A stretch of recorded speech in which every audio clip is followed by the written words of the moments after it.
This is Dantex, and we are ready to tip it off. Are you? Let's do this. Welcome to Tip Off. We'll get to the play I screwed up yesterday quickly. Then we'll look at 25 players under the age of 25 laden with Jazz players on ESPN. Plus, the winners just win. And what is that? All sorts of other things as well on Tip Off. Bum, bum, bum, bum, bum, bum. Pow. How are you? Welcome to the program. I'm David Locke, radio voice of Utah Jazz, Jazz NBA insider. Happy Friday to you. It's our last tip-off probably. Oh, we might do one from on the 23rd or 24th. We might do a tip-off before Christmas from home. Tonight the Jazz play Miami, and tomorrow we head east.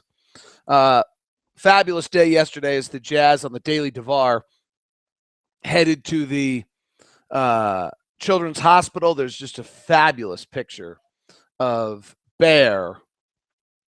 I was actually going to use it as my picture today. I was just going to have it up all day. It's a little heavy, so I decided not to. There's just a fabulous picture of Bear at Children's Hospital yesterday with laying in bed with a kid who's from Children's Hospital. There's so those of you out there who unfortunately have been through having your kid in a hospital bed, which I have so fortunately not, and I'm so thankful that I have not, I can't imagine. And so to have Bear there, have the Jazz players stop by, I think, I can only imagine that any moment of that nature is a good one. And in a sequence of times when there aren't a lot of good ones. So just, need to, once again, I did not partake in that event, but really very fabulous to be part of an organization that does things of that. As I've said, I think the Thanksgiving Miller feeding and the yearly visit to the hospital is, I don't know, it's hard to talk about, right? I mean, it's just, for those of us that are parents, it's pretty unfathomable that that takes place and that there's families that deal with that. So my thoughts to them, and hope that the Jazz are able to bring a little happiness to everybody. And, it's great. It's great to be part of the organization that does, that partakes and does those things, and is so terrifically involved in the community. We're a better community because of the Utah Jazz. We're a better community because of the Miller family. And that's a neat thing. We all want our wins on game day and things like that, but it's worth remembering the other areas of value and what's being brought to the community. All right, let's dig into the end. We'll look at a bunch of stuff today. ESPN sent some things, some interesting comments from Popovich I should have got to. Tell you a little bit about the kid from Cal, Patrick Christopher, nice kid. Really nice, actually, not Casey Old. And look around the NBA for a quick second. But wait 1 second. Why are you listening to this? Why are you here? You shouldn't be here. There's a Kevin Pelton podcast, and it's an hour long. I was going to break it into 2 parts because I thought an hour is too much. Which do you prefer, by the way? Would you rather have 2 parts? Would you rather have 1 part? It's an hour long. It's good. It's better than anything I'm about to give you. If you're listening to this first, your priorities are wrong. Go away. Go listen to that. You should really go listen to that. And then actually, when you're done listening to that, here's another thing you should go listen to. There's a podcast on the ever awful SoundCloud. God, it's just the worst site ever. And it's called Freeman and Fox. And Jason Whitlock was on talking about what's going on in our society with the police issues. I don't want to call it police brutality. It makes it sound like every single policeman's there. The African-American issues inside of it, which he really doesn't dig into. And I thought it was brilliant. I love things that make me think, so it's either makes me think and is either, in which case it's just great. Right. And so I I would strongly urge you to actually go listen to that. That's going to give you social values, deep thinking, some perspective on society. I'm not giving you. Pelton's going to give you basketball stuff I'm not giving you. So why are you here? Those are far better. You should be watching those. By the way, here's that cute picture. Here's that awesome picture of the bear. All right. Since you're here still, or you've finished the assignment I just gave you to go do those two things, let's do the NBA This is 5. Jeremy Evans, and you are locked on Jazz. All right, little NBA 5. Interesting things taking place the last few nights in the NBA. Watching Orlando play Washington the other night, and Orlando looked just fabulous. And then in the fourth quarter, they collapse and Washington wins. I'm watching Houston-Sacramento last night, and really Houston's being outplayed by Sacramento. They look like they're tired on the back end of back-to-back. They don't have any energy. Sacramento playing without DeMarcus Cousins, impressively kind of staying in that game. And then all of a sudden, James Harden takes over in the fourth quarter and gets it to overtime and then dominates fully in the overtime. And Houston beats Sacramento. Rockets outscored Sacramento by 12 points in the final 17 minutes of this game. It's an interesting thing because Sacramento just doesn't know how to win, and Orlando doesn't know how to win yet. And how you gain that and what it is you have to do to gain that is pretty fascinating. And that's kind of where this game is. That's where, the Jazz holding on to win that San Antonio game as meekly as they did is those are important moments. The Rockets this year, and this is probably why James Harden could arguably be the MVP of the league, 44 last night, by the way, with 8 assists. The Rockets are 7-0 in games decided by 5 or less. That probably more than any other number would be why Harden should be the MVP.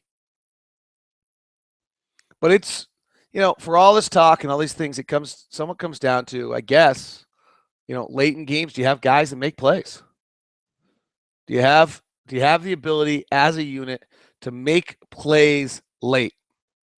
Yesterday, I tried to show you one of those plays, and I screwed it up, and I apologize.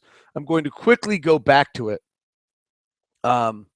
just because I really do want you to see what I thought was a brilliant play by Monte Ellis, and then I screwed up by going full screen for you. I found out later that when I go full screen, actually all you get is the old screen with nothing on it. So here, and I won't take nearly, I know many of you already heard this, if you stuck through yesterday's, so I won't bore you with it quite as long and run through it quite as many times as we did before. But maybe this is why. Maybe this is why Houston has done it before. This is why, a Washington's got playoff experience ends up winning a game and Orlando doesn't know how. Maybe these are the plays that are different. So this is the final play of the game 2 nights ago between New Orleans and Washington. New Orleans and Dallas. And the play gets set here up top. I think it's Tyreek Evans. So you're going to see Drew Holiday's going to come set a pick on Anthony Davis. Dallas is switching everything. So Monte Ellis is now on Monte Ellis is now on Drew Holiday. He'll get switched on Davis. On the cross screen on the bottom, Luke Babbitt's going to come across for Ryan Anderson. And so if we watch this, and I'll put it in slow motion as it takes place, and we'll only watch it once. So Babbitt now makes his break. So here's the pick up top between Devin Harris. Devin Harris is on Anthony Davis on the switch. Monte Ellis is here. So they're gonna switch this because that's what they planned on the whole time. So they switch that up top. Anthony Davis goes down. Drew Holiday comes out, takes Devin Harris with him. That's really just distraction. Down here is the pick below, and you'll see Jay Crowder blows it. Jay Crowder stays with his man. Richard Jefferson thinks they're switching. Ryan Anderson is wide open. This is a great three-point shooter. He is wide open. And watch the play by Monte Ellis, understanding three-point game. I'm willing to give up Anthony Davis wide open for a dunk with 8.9 seconds left. Monte Ellis gets over that high up, contests the shot, and Anderson misses it. It seems like such a little play, but if you go back, a moment or two in that process, when this thing is completely blown by Dallas. I mean, Jay Crowder has blown this entire play at this moment. And at this moment, Monte Ellis sees what's going on, and the amount of veteran decisions that he makes that quickly at that moment to save a game. That's probably why all of a sudden does Houston win this game, and why all of a sudden, does Sacramento, who's outplayed them all night, lose it? And why does Orlando, who outplayed Washington the whole night, not hold on? And why is it so hard to win in this league? Because those kind of plays are the ones that separate it. And because, frankly, young players don't make those plays. That is your NBA 5. Hi, everybody. This is Enes Kanter. I want to hear from you. Call 801-200-3738 and ask me a question. That is 801-200-3738 to ask me a question. Thanks very much for using the interaction line. We like that. You can ask a question to Ron or a question to one of the Jazz players. We'll air that on our broadcast throughout the road trip. If you want to throw those out there, 801-200-3738. It would be great to have you aboard on that. We try to get you tickets to an upcoming game if we can. All right, let us dig into the Jazz. Some interesting pieces were written recently I should have jumped on. The ESPN did the 25 players under the age of 25. And Derek Favors came in 11. Here's the top 10. Hard to quibble with. Anthony Davis, 1. DeMarcus Cousins, 2. John Wall, 3. Kyrie Irving, 4. Paul George, 5. Andre Drummond, 6. Damian Lillard, 7. Kawhi Leonard, 8. Antetokounmpo, 9. Klay Thompson, 10.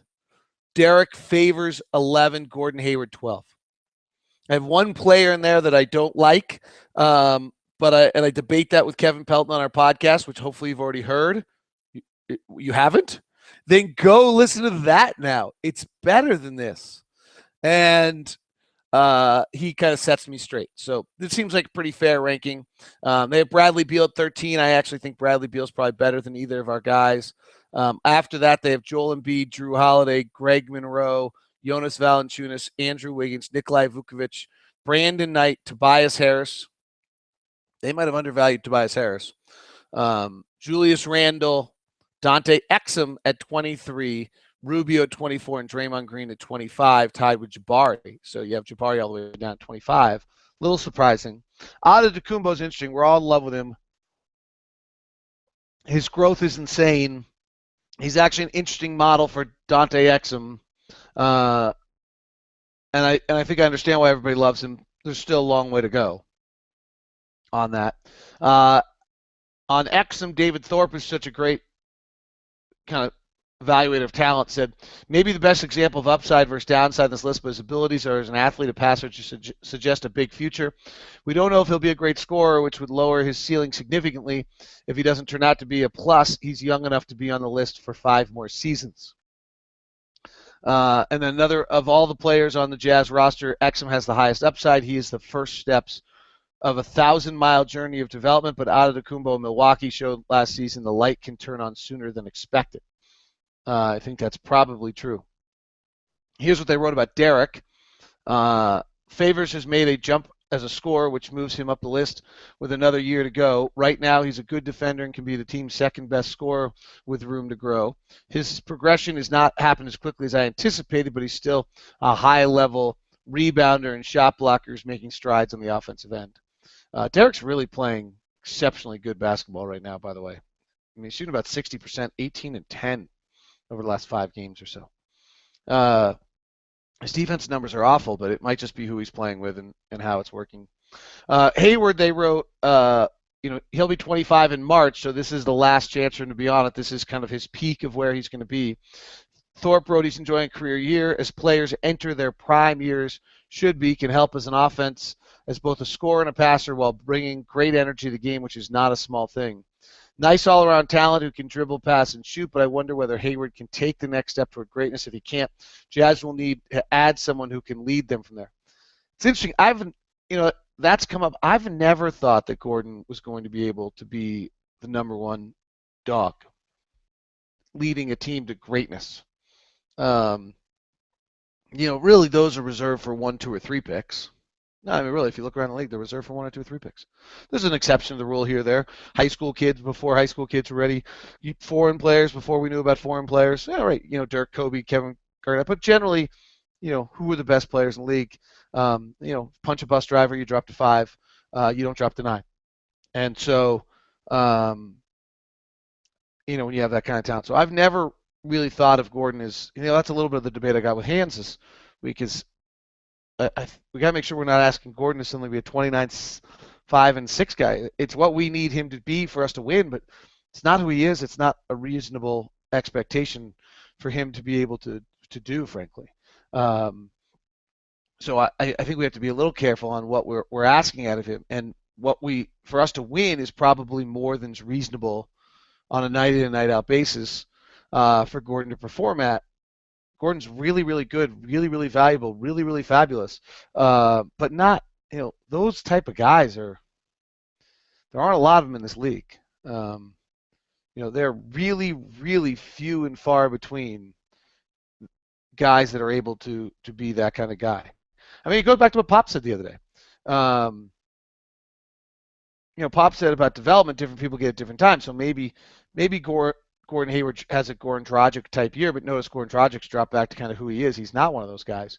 But here's what Pop said. What's important is to keep pushing and being persistent. I know that's what Quinn is.